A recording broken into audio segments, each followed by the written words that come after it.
Buen día, ¿cómo van? Buen día. ¿Cómo va todo? Muy bien, muy bien. Muy viernes, es verdad.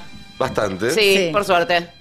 Último viernes de enero, con todo lo que eso implica. El lunes, este pase ya estará más poblado. Sí, Y con el regreso de algunas caras familiares. Tal cual. Los Robertos. De los Robertos, así es. Pero bueno, les estuvimos cuidando bastante bien, yo diría, el sillón en este tiempo. Sí, y no la vamos a chocar en los próximos 10 minutos. Esperemos que Nadie no, hace esperemos eso. que no. No 9 lo sé. minutos y medio. No. No lo sé, puede suceder. Nosotros tenemos tiempo hasta las 12. Nosotros tenemos verdad. tiempo hasta las 12 Todavía hay para margen de chocarla. error. Hablando de chocarla, o no, pero de rayar un poquito, sigue muy complicado el tema en Juntos por el Cambio para tratar de evitar que vuele todo por los aires Sí. en la mitad de las provincias Está recontra o jodido. una tercera parte. Está recontra jodido. Y se puede venir un tsunami de rompimientos. Después lo voy a detallar bien, pero ya hay 2 provincias que a mí me las dan por perdidas. Por perdidas. Por completo. Río Negro y... Río Negro y Neuquén. Bien. Río Negro va a terminar de tener su definición mañana, pero ya se da por perdida. En Neuquén, de hecho, ya está presentada la alianza y no incluye a una parte de Juntos por el Cambio. La clave, como les planteábamos ayer, es Chubut, que me parece que tampoco está sencilla. Ahí la negociación. Y si logran contener Chubut, esperan poder acorralar a Mendoza para que tampoco se rompa Mendoza. No es lineal, no quiere decir que si se rompe Chubut se va a romper Mendoza, pero vos hablás en Mendoza y tampoco la cosa está sencilla. Así que yo te diría que la van a tener bastante difícil. No creo que eso comprometa el proyecto nacional. Eso te iba a preguntar, ¿qué significa esto hacia el futuro? Hacia el armado en los próximos meses de Juntos por el Cambio. En principio no creo que comprometa el proyecto nacional, primero porque, por ejemplo, en el caso de Río Negro, donde ya está la ruptura planteada y hay mucha bronca, vamos a ser sinceros, después se las cuento bien, pero el radicalismo que se va a ir y va a sellar el acuerdo con Beretilnec para hacer una adhesión a Juntos Somos Río Negro, en la reunión de la convención tiene como primer punto el sostenimiento y la banca de la alianza de Juntos por el Cambio a nivel nacional, ¿sí? Excepto cuando nos conviene. Excepto, Porque, bueno, ahí a ver, ahí es bastante la pregunta, confuso Río Negro igual, ¿eh? La pregunta es, una provincia, Río Negro o alguna otra, donde el radicalismo y el PRO no cierran ahora para la provincial. Cuando tengan que cerrar las filas, la lista de diputados en junio, ¿cómo van a hacer para ponerse de acuerdo? ¿Les van a decir, che, vos que no jugaste con nosotros en la provincial, anda a la fila? Bueno, ahí la van a tener complicada. Por eso. Sí, a ver, en principio yo creo que si no se termina... A ver, las provincias que se decidió dejar que rompan, vos tenés una que rompe por culpa del PRO y otra que le echan la culpa al radicalismo, pero bueno, ahí es medio confuso cuál es el que rompió, ¿no? Pero bueno, vamos a poner que están parejos, 1 y 1. El PRO rompió, el radicalismo rompió. Pero esa es una decisión de la Mesa Nacional ya. O sea, lo decidieron las autoridades nacionales, bueno, ya está, no hay margen de negociación, punto. Ahora, ¿qué pasa en las provincias donde todavía sí se puede evitar una ruptura con un mensaje de las autoridades nacionales y esas provincias se rebelan de todos modos ante el mensaje de las autoridades nacionales, como parece que está pasando, por ejemplo, en Chubut, donde Gerardo Morales había planteado que iba a hablar con las autoridades locales para decirles que acuerden con el PRO y bueno, hubo un mensaje que después leeremos, pero que por lo menos deja la puerta abierta a que no le van a dar demasiada pelota y que se va a tensionar bastante hasta el final. Bueno, en esa tensión entre lo local y lo nacional se puede dar una situación de anarquía donde hay una conducción a nivel país que evidentemente no estaría representando las realidades de las provincias. Yo, si tuviera una ambulancia, iría prendiendo el motor y saliendo a dar un paseíto a ver si hay algo para levantar. Y puede ser, porque me parece que, a ver, primero en las provincias falta bastante información sobre las decisiones. Y cuando uno les charla, nada, se indignan porque se enteran por lo que les plantea uno o lo que resolvió el otro día la reunión de los 4 presidentes de los partidos, solamente vieron el comunicado que se difundió, no es que forman está parte... desarticulado completamente. Es que hay distintas instancias de decisión, ¿no?, que se conformaron dentro de Juntos por el Cambio. En esta reducida de los 4 presidentes se supone que después se pone a consideración del resto de la Mesa Nacional y eso es lo que se baja de la cúpula a los territorios y cada uno tiene que respetar eso. Es lo que no está sucediendo, ¿no? El tema es bueno, lo que decía Nico, ¿no? ¿Cuántos heridos deja o si la ruptura efectivamente simplemente indica que cada uno va a seguir por su lado y después en algún momento se volverán a reencontrar, como ya hubo rupturas en su momento, ¿no? La coalición cívica en Mendoza había roto, Cambia Mendoza, y ahora se vuelve a acercar, no sabemos bien a qué proyecto, ¿no? Si al de Cambia Mendoza o a un potencial nuevo proyecto bajo la figura de Omar de Marchi, pero siempre está la posibilidad del reencuentro. ¿Donde hubo fuego?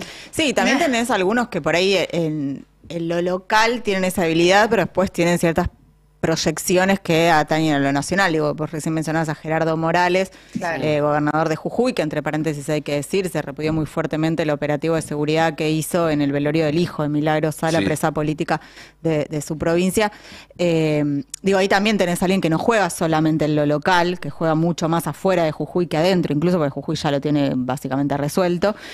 Y ahí te pregunto un poco también cuál es el lugar de Morales en todo esto, porque por momentos aparece como un posible autopercibido candidato o que quiere ser candidato a nivel nacional. Por otro momento parece, bueno, te aseguramos la provincia, pero acá no te metas. Digo, no sé cómo queda en todo este movimiento de piezas Morales. A ver, hoy Gerardo Morales a nivel nacional plantea que es candidato a presidente, por supuesto, lo cual tiene toda la lógica del mundo. Es lo mismo que mencionábamos en su momento de Maximiliano Abad en la provincia de Buenos Aires. Si vos sos titular del partido, tenés que Ser lanzarte, candidato, claro, para que vos seas la referencia y seguir manteniendo la referencia de las personas que te siguen, ¿no? Pero uno va viendo, por lo menos por los movimientos y también por las encuestas, no está bien posicionado Gerardo Morales, tampoco lo está Facundo Manes, digamos, el radicalismo no ha logrado construir un candidato fuerte para la presidencia de la nación. Uno vería que Morales se está perfilando para negociar ser vice de, en este caso, Horacio Rodríguez Larreta, que tiene varios radicales, obviamente, en el menú. Pero el otro día hubo una foto bastante particular entre Larreta, Gerardo Morales y Gustavo Valdés, gobernador de Corrientes, que no lo quiere mucho a Gerardo Morales. Pero estuvieron los tres, ¿no? Entonces, te daba la sensación de una suerte de acuerdo de bandera blanca, Claro. donde Gerardo Morales deja que un crítico se siente a la mesa de negociación y ahí vos tenés tres intereses. Larreta ser candidato a presidente, Morales también, pero que podría ser su vice, y Valdés, que podría sucederlo a Morales en la presidencia del Comité Nacional de la Unión Cívica Radical. Tal vez fue un cafecito de pacto. Especulo. Ser presidente del Comité Nacional de alguna manera te deja en pole position para ser vice del candidato del PRO en 4 años. Pareciera que sí, pero bueno, Cornejo, el ex presidente del Comité Nacional, sonó como vice De Pato. de Patricia Bullrich, Así así es. que puede ser. ¿Quién te dice? Es una buena posición. Bullrich Cornejo, qué fórmula que me dan unas ganas bárbaras de salir corriendo a votar votar. a cualquiera que esté enfrente. Te votás encima. A cualquiera que esté enfrente. Te botás encima. Bueno, eso ahora también que se viene febrero, vos dijiste que era el último viernes de enero y yo no me había dado cuenta. Empezamos a entrar en etapa de definiciones. Sí. Y en el caso de Cornejo, vamos a ver si juega a la nacional o juega a la provincial, ¿no? Que también lo están empujando un poco a eso. Y en el caso del Frente de Todos, me parece que todavía está un poco más verde la cosa, ¿no? Mucho más verde, sí. Ayer hablábamos con Omar Plaini, que es una persona bastante crítica de la falta de instancias de diálogo y negociación dentro del oficialismo. Y medio como que se plantea el escenario de, bueno, ¿qué hacemos si solamente discutimos candidaturas, un nombre, y termina siendo una cáscara vacía porque jamás discutimos un programa, ¿no? Y esa instancia todavía no pareciera que se dé. Habló de un partido justicialista completamente congelado también, con falta de motivación a la militancia. Es que ahí creo que también hay un problema que es transversal a todos los partidos. Esto de la falta de una plataforma, de votar personajes y eslogans y no verdaderamente ideas o posicionamientos políticos, que en muchos casos se dan por sobreentendidos, pero después uno se sorprende cuando ese sobreentendido no se cumple, y en otros casos directamente se tira por los aires lo acordado, digo, tanto pensando en lo que fue el gobierno de coalición de Juntos por el Cambio 2015-2019, como fue el gobierno de coalición del Frente de Todos de 2019 esta parte. El hecho de que dos espacios políticos tan distintos, no solamente en su ideología y su concepción política, sino en la forma en la que llegaron a armarse, en la manera en la cual se terminaron pactando y demás, tengan problemas similares en cuanto a unificar ciertas posturas mínimas, ciertas cuestiones básicas, porque después es lógico que en una coalición haya diferencias, pero debería haber un núcleo de coincidencias que sea explícito y de cara al electorado, y hoy creo que a ambas coaliciones no lo están haciendo por un lado, pero si quisieran hacerlo, les costaría mucho. Les costaría mucho. Creo que le costaría más todavía a Juntos por el Cambio que al Frente de Todos. Creo que el Frente de Todos sí hay algún núcleo político sobre el cual se puede y se debe trabajar. En Juntos por el Cambio creo que lo que hay es más una sumatoria de proyectos personales. Cuando uno ve cómo están discutiendo, por ejemplo, Larreta y Bullrich, uno no ve de fondo grandes diferencias sobre el proyecto del país, como sí puede haber entre un debate entre Massa y Kicillof, que creo que dentro de un modelo que es parecido o que es similar, tienen una manera muy distinta de pensar cómo ese modelo se puede llevar adelante o se desarrolla. Entre Bullrich y Larreta, ni hablar Vidal, ni hablar entre los distintos radicales que se proponen. Sí, se plantean todo lo mismo. En realidad lo que pareciera es que cada uno de ellos quiere ser el que llegue para poder poner a su gente, acomodar a su gente, pero que no hay una diferencia de fondo tan grande en el proyecto. Sí, y también me parece, Nico, lo que implica es que primero elegís una cara y después lo que hay detrás, la plataforma, el programa, después se arregla. Y debería ser al revés. Debería ser plantear primero el programa o por lo menos articular de forma local, después de forma provincial, después de forma nacional y a partir de eso generar un proyecto que tenga una cara representativa. Pero esto es un poco lo que venimos hablando toda esta semana en relación a la crisis de representación, de por qué crecen sectores como Milei, que si bien presentan ideas que nosotros consideramos peligrosas para la democracia, por lo menos presentan ideas, ¿no? Digo, en el sentido de, y acá no estoy romantizando, por supuesto, a Milei, estoy diciendo que hay un sector de la población que por lo menos ve que se mueve algo, que se mueven ideas por detrás, que hay lugares donde innovar y no se sienten representados por estos partidos políticos que parecieran más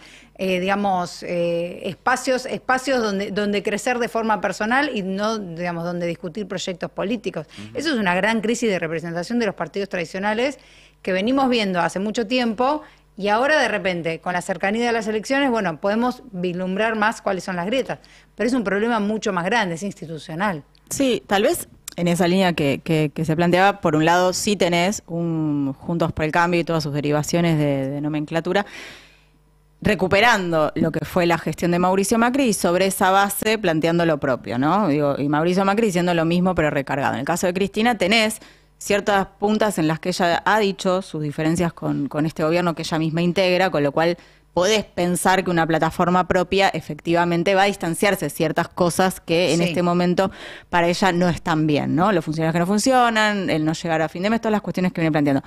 Lo que sí me parece que sucede es que en este último tiempo tenemos una gran cantidad de cercanos a Cristina diciendo vamos a discutir la proscripción. ¿Por qué? Porque efectivamente, si bien la proscripción no es efectiva porque es de primera instancia, pero es latente porque tenés una corte que la puede aplicar un minuto antes de cuando quiera, también genera cierto repliegue en el voto. Si yo todo el tiempo te digo, a la que vos querés votar no la vas a poder votar, porque no la vamos a poder poner o porque se va a autoexcluir por la proscripción o, digamos, generas el mecanismo de repliegue en el voto, también va generando algo en el que no solamente ella queda en un lugar de intención de voto más corrido, sino que quien pueda ser la cara que ella elija. Entonces, me parece que este movimiento sí de volver a decir, bueno, acá lo que tenemos que discutir es esa proscripción, porque es quien en este momento representa el proyecto que al menos conocimos y queremos recuperar.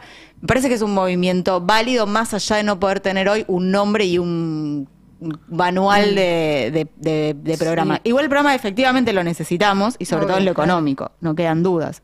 Sí, yo igual estoy viendo ahí que, a ver, en esta difícil tarea de lograr la unidad detrás de un proyecto, ¿no? Detrás de una misión, el Frente de Todos ayer mostró una fortaleza importantísima en lo que fue el inicio de la Comisión de Juicio Político, ¿sí?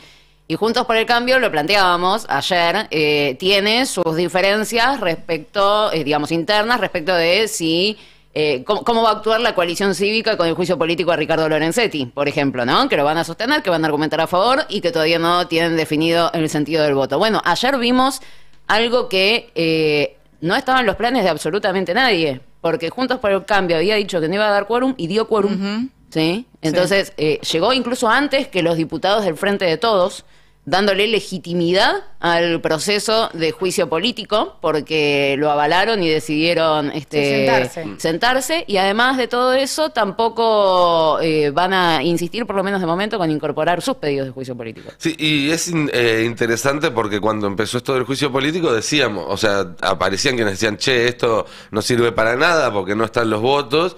Y que decíamos, ojo que es un proceso y en ese proceso pueden darse sorpresas y novedades. Bueno, ya desde el día 1 aparecen algunas sorpresas y algunas novedades. Tenemos comunicada con nosotros por teléfono a nuestra amiga Graciana Peñafort y compañera. Gracias, Grace, por acompañarnos en este pase. Y si hablamos de persecución a Cristina, si hablamos también del juicio político que empezó ayer, creo que lo que tengas para aportar va a ser muy valioso para nosotros y la audiencia. ¿Cómo estás? ¿Cómo estás, Nicolás? ¿Cómo están todas? Bien, muy bien. Contentos de hablar con vos. Saludando a título personal. Bien, mira, yo creo que lo que vimos ayer fue el inicio de un proceso que, como bien dijo Moró, hoy parece no percibirse, pero va a ser histórico, porque finalmente la política decidió controlar a un poder que parecía haberse excluido de las reglas del Estado de Derecho, como es el Poder Judicial. Así es. Y no estoy hablando solo de la persecución a Cristina, me parece algo central, sino de un mal funcionamiento sistémico de este Poder Judicial. Lo que vimos ayer fue el inicio del juicio político, no por cualquier causa, sino por la causal de mal desempeño. Y lo que vimos también fue las fracturas que tienen de modo interno quienes quieren defender en principio esta Corte Suprema. Y en ese sentido, ¿ves esto como un proceso dinámico o crees que hay actores que ya están, digamos que decidieron su posición y que no hay chances de que pueda variar el escenario actual? Yo creo que hay un número de actores que ya han decidido su posición y no la van a cambiar, pero también hay otro número de actores que no la han decidido aún y que están a la espera de qué resulta de este juicio político, a ver qué tan defendible es decir, son actores que en principio defenderían a la Corte, pero que claramente no están dispuestos a hacer cualquier mamarracho. Pienso en Juntos por el Cambio respecto a la situación de Lorenzetti. ¿Qué van a hacer? Van a hacer como ellos, Juntos por el Cambio dicen que este juicio es destituyente, pero es destituyente respecto a Lorenzetti sí, respecto a Lorenzetti no. Es decir, me parece que lo que ha pasado es que nadie esperó que el Frente de Todos tuviera la fortaleza para impulsar el proceso, y frente al proceso ya desarrollándose, todavía la oposición, que parecía broquelada en una postura de no avancemos con el juicio político, empieza a evidenciar sus fracturas internas. Claro, ¿y dentro de la Corte crees que también puede haber esas fracturas internas y que eso puede deparar alguna sorpresa en las próximas semanas o meses? Mira, yo no veo dentro de la Corte la posibilidad de fracturas internas porque ya están fracturados. Solo tenían una decisión que era tratar de abroquelarse para sobrevivir a este juicio político, pero no, ya están fracturados. Lo que veo son posibilidades individuales, de personas que en forma individual van a intentar sustraerse de los efectos de este juicio político, pero no veo un funcionamiento broquelado. No lo veo. ¿Y pensás que quizás alguno de estos jueces para individualmente tratar de zafar puede llegar a entregar, a complicar a los otros? No van No, a es un entregarse escenario entre así. ellos, no, porque es un club cerrado. No se van a entregar, como mucho no se van a jugar en defender a nadie en particular, pero no veo a nadie delatando, funcionando como delator premiado dentro del juicio político. Graciana, buen día, Giselle Teper te saluda. ¿Cómo ¿Cómo estás, Giselle? ¿Crees que tal vez ese tipo de mecanismo o de estrategia de la Corte lo puedan sí dar a partir de la semana que viene que termina la feria judicial en fallos? No me cabe duda que van a venir fallos polémicos. Lo que pasa también es que gastaron buena parte de su arsenal en fallos que les complicaron la existencia. Pienso en voz alta. El fallo de coparticipación fue un verdadero arma en la cabeza de la política y de las provincias, con las consecuencias que estamos viendo, una de las causales de imputación de mal desempeño. Entonces, también veo un cierto límite ahí. Pero no me cabe duda que van a intentar generar fallos polémicos, y ahí es donde yo pongo alguna especial atención en la particular situación de Cristina Fernández de Kirchner. Uh-huh. ¿En qué sentido? Y que hay fallos que podrían afectar a Cristina respecto de distintas apelaciones que podrían tener un resultado adverso para los intereses y la defensa de la vicepresidenta. Pero bueno, hay que ver, porque no conozco exactamente cuál va a ser la mecánica de resolución de estas situaciones y no puedo adivinar, es poco serio. Pero sí veo la posibilidad de algunos fallos adversos. Sí, bueno, Graciana, ¿cómo estás? Acá Carla Pelliza te saluda. De hecho, sí, creo que tienen información privilegiada, porque desde la oposición lo que dicen es que el proceso de juicio político lo que quiere hacer es tapar no solo los argumentos de la condena en la causa vialidad, sino también posibles avances en causas como Tesur y los sauces. No sé si tienen la bola de cristal o si están simplemente tirando una expresión de deseo, pero puede pasar, ¿no? No, yo creo que están manejando información que viene del propio tribunal, que es estar pensando cuál es el arsenal de fallos posibles para atacar políticamente a la vicepresidenta y al frente de todos. No menos cierto es que toda esta suerte de fallos adelantados dejan de ser amenazantes porque nos permiten inferir a todos el resultado de las sentencias. Claro. Y bueno, te empezás a mover con ese resultado adverso ya en la cabeza. Claro, y eso cambia indudablemente la lógica de los movimientos. Me parece que el adelantar estas posiciones convierte los fallos en amenazas, y al ser amenazas simplemente uno tiene la posibilidad de defenderse de alguna manera. Uh-huh. Y Graciana, te consulto porque además de todo esto que venimos charlando, juicio político, persecución a Cristina, también hay otras iniciativas vinculadas al Poder Judicial que están en sesiones extraordinarias, y me gustaría saber tu posición respecto de la ampliación de la Corte, tema Ministerio Público Fiscal también, que no tenemos Procurador General, y Consejo de la Magistratura, que sigue paralizado. El otro día Héctor Recalde, un consejero, nos decía, a mí me hubiera gustado un DNU para normalizarlo, pero digo, ¿cuáles son para vos las necesidades de avanzar en este tipo de proyectos y las probabilidades que tenemos de hacerlo? Mira, yo creo que los tres proyectos son muy necesarios, y creo importante que con el mismo énfasis que se pone en el juicio político se intente avanzar en las propuestas legislativas, porque creo que el Consejo de la Magistratura es imprescindible, porque tenemos paralizado el órgano que controla ni más ni menos que el desempeño de los jueces federales de este país. Me parece que lo del Ministerio Público también es imprescindible. No podemos tener un procurador elegido a dedo, sin el acuerdo ni siquiera de la Cámara de Senadores, y no me cabe duda que avanzar en las iniciativas legislativas es sumamente importante. Yo estoy muy a favor del aumento de miembros de la Corte, y creo que sería una manera de destrabar la encerrona que nos propone la Corte Suprema, que hoy actúan, ya lo he dicho antes en este programa, como si fuera un club de amigos donde intercambian entre 4 las sentencias. Está claro. Yo creo que es importante que haya mayor número de miembros. Creo que eso cortaría un funcionamiento anómalo de la Corte Suprema, y espero que avancen las iniciativas en ese sentido. Grace, ¿ha habido en las últimas semanas algunas figuras dentro del Frente de Todos que proponían avanzar tanto en la reforma de la Corte Suprema como del Consejo de la Magistratura por decreto? Entiendo que hay una discusión jurídica bastante profunda al respecto de si tal cosa es posible o no. Quería tu opinión como una abogada que conoce muy bien los resortes del Estado y las instituciones. Mira, las iniciativas serían viables llevarlas adelante por decreto, Lo que yo no puedo evaluar, porque no es mi función y no lo sé hacer, es si políticamente es conveniente avanzar en ese sentido.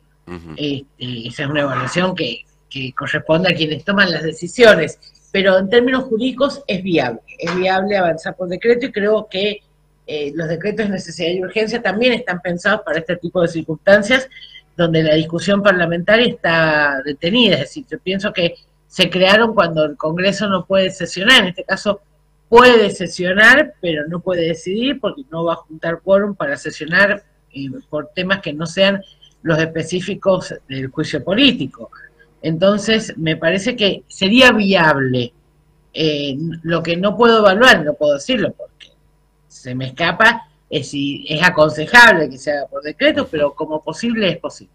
Bien. Y te hago otra consulta para volver un poco al principio de la conversación, cuando hablábamos de la proscripción de Cristina, porque también se está hablando de la necesidad de romper la proscripción, de ir, digamos, de luchar para que Cristina pueda ser candidata. ¿Cómo ves su situación desde el punto de vista judicial en ese sentido? Mira, yo creo que yo comparto a aquel dirigente que dijo que es imposible pensar las elecciones con una candidata con la entidad de Cristina proscripta. Yo creo que hay que intentar romper esa proscripción. El primer punto para romper la proscripción va a ser sin duda los fundamentos de la sentencia de la condena de vialidad, que todos sabíamos que iba a ser condenada, no sorprendió a nadie, pero me parece que es importante avanzar en la defensa de alguien que ha sido condenada en una causa hecha para condenarla, donde no se ha ejercido, no se le ha dado derecho a defensa, donde no se han evaluado adecuadamente las pruebas, donde han tenido un claro objetivo persecutorio. Me parece que es importante impugnar esas decisiones e intentar romper la proscripción, me parece crucial, porque además esta proscripción funciona como un cepo a la democracia. Es decir, hay una candidata, tiene una enorme cantidad de caudal de votos, y sin embargo no puede presentarse a elecciones precisamente por esta situación. A mí me parece que es un punto importante a defender, pero también depende de la voluntad de Cristina, no solo es decisión de nosotros los militantes. Parte de esa decisión que depende de Cristina está en manos de la Corte también, ¿no? O al menos de estos integrantes de esta Corte, en cuanto a que, si bien aún es un fallo de primera instancia y no está firme la sentencia que recién mencionabas de vialidad, y tiene en puerta también la mafia en la causa de Levalla un tramo de cuadernos, digo que también podría querer apurar una sentencia este año. La pregunta es... ¿qué más, además de lo que pueda ser una posible decisión de la Corte a pasos, digamos, no necesariamente judiciales, sino más bien electorales, de proscribirla, queda en el Poder Judicial que pueda cancelar su posibilidad de candidatura? Quiero decir, la Corte puede en algún momento, aunque si ella decide ser candidata, trabarlo, ¿no? Como le sucedió a Lula, y parte de esto ya lo ha hecho. ¿Qué más queda en el Poder Judicial? Porque cuando hablamos de mafia no hablamos solo de la Corte. Para que la Corte pueda trabarlo falta un tiempo. Voy a darte un ejemplo donde todavía hay condena, que es en el caso de vialidad, todavía falta el proceso de casación, que es la apelación. En las otras causas ni siquiera hay sentencia, entonces no puedo especular porque no hay sentencia, no tengo manera de poner fecha de inicio de los plazos en ese caso. Falta para que la Corte intervenga, no menos cierto es que la Corte tiene los botonitos para apurar los procesos, pero todavía falta para que intervenga la Corte. No veo en lo inmediato, digo, en los próximos 6 meses, una intervención formal de la Corte dentro de las cuestiones posibles. Graciana, te llevo una vez más para lo que fue ayer la Comisión de Juicio Político. ¿Te sorprendió que Cambiemos participara dando quórum de esto? Porque era una amenaza que ellos habían hecho de que no iban a participar, y terminaron medio como validando el proceso que hasta hacía un día atrás. No podían no estar. Porque ellos tienen un discurso que habla de la República, todo eso, y además no podían permitir que los únicos discursos que se escucharan fueran los discursos de la acusación en manos del Frente de Todos. Ellos tenían que ir a hacer lo que hicieron, tratar de impugnar el proceso, decir que era un circo, tratar de tratar de embarrarla, no podían permitir esa tribuna abierta para el Frente de Todos, que en este caso es el acusador. Yo creo que no tenían ninguna chance de no participar. Claro. Sí, ayer pareciera como que se dio que de los dos lados estábamos esperando y se estaban esperando cosas que efectivamente no sucedieron. El Frente de Todos esperaba que Cambiemos no ayudara con el quórum y Cambiemos dio el quórum y Cambiemos esperaba que el Frente de Todos levantara el tono de la voz y lo que me decían es, lograron hacer que sea una comisión completamente institucional. Así que como que estaban preparados para ir a la guerra y ninguno pudo sacar las armas, ¿no?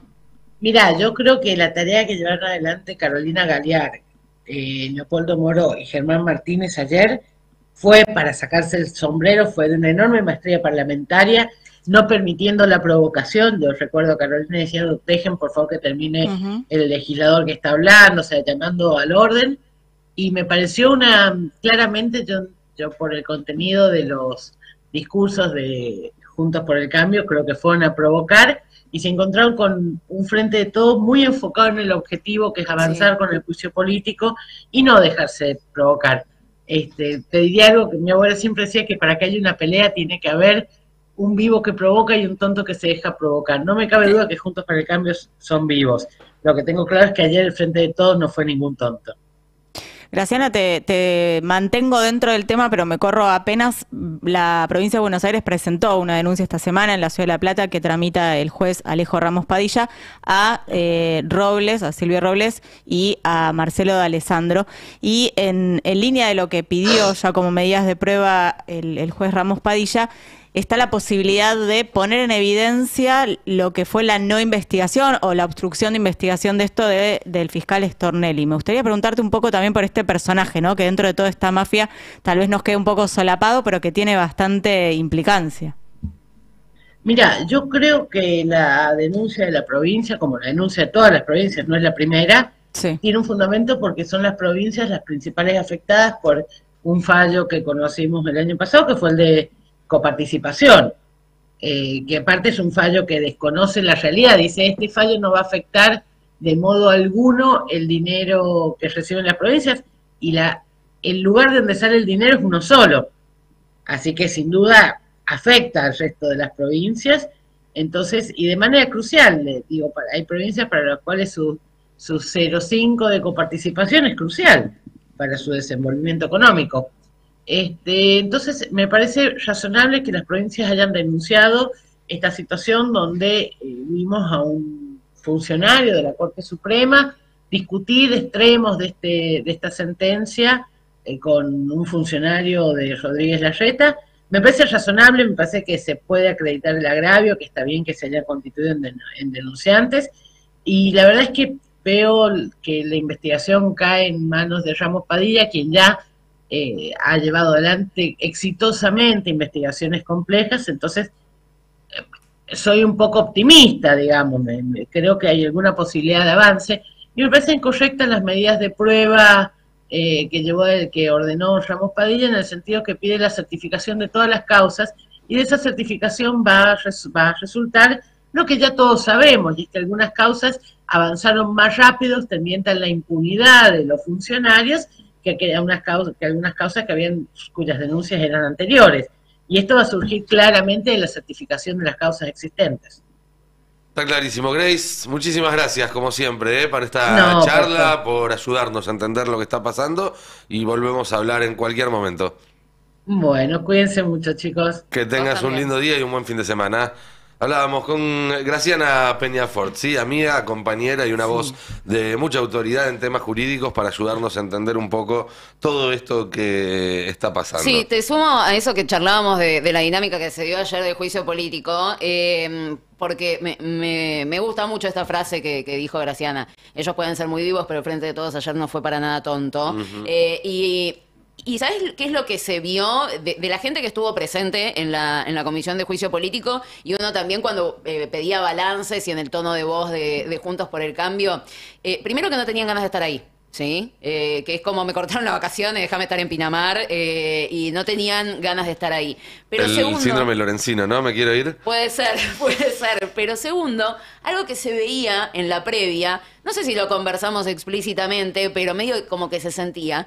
la falta de estrategia clara, porque realmente es un tema muy difícil, porque va a ser muy complicado defender a estos miembros de la Corte Suprema de Justicia, y más allá de lo que ellos digan de la defensa de la República, kirchnerismo corrupto, etcétera, etcétera, los va a acorralar, tienen diferencias internas, y esto se vio ayer, ¿sí? Intentan menospreciarlo y se sorprendieron con esta actitud del Frente de Todos, que fue muy institucionalista ayer, cuando ellos esperaban abrazarse a la consigna y la pancarta de circo para defender a Cristina, y no lo pudieron hacer, y legitimaron el proceso dando quórum. Y te agrego algo más, porque cuando se discuten cuestiones económicas, incluso cuestiones de posicionamiento geopolítico, hay debates que ellos, desde su posición, que uno considera equivocada y hasta dañina para el interés general, pero ellos consideran que están defendiendo lo correcto. Acá ellos saben perfectamente que están defendiendo gente que se la recontramandó, que están defendiendo criminales. Sí. Ellos lo saben, porque ellos conocen perfectamente la naturaleza de las relaciones que tenían con el Poder Judicial, saben perfectamente que lo de Lago Escondido es una chanchada que no se puede justificar bajo ningún concepto, saben que cuando se empieza a levantar la alfombra de la Corte Suprema va a empezar a salir mugre. Y es muy difícil no estar incómodo teniendo que defender algo así. Sí, pero hay algo más, me parece, en esa misma línea. Vos sabés que una mano derecha del presidente de la Corte hablaba con un ministro de Larreta para operar una decisión dentro del Congreso. Tampoco sabés si estos diputados no fueron parte.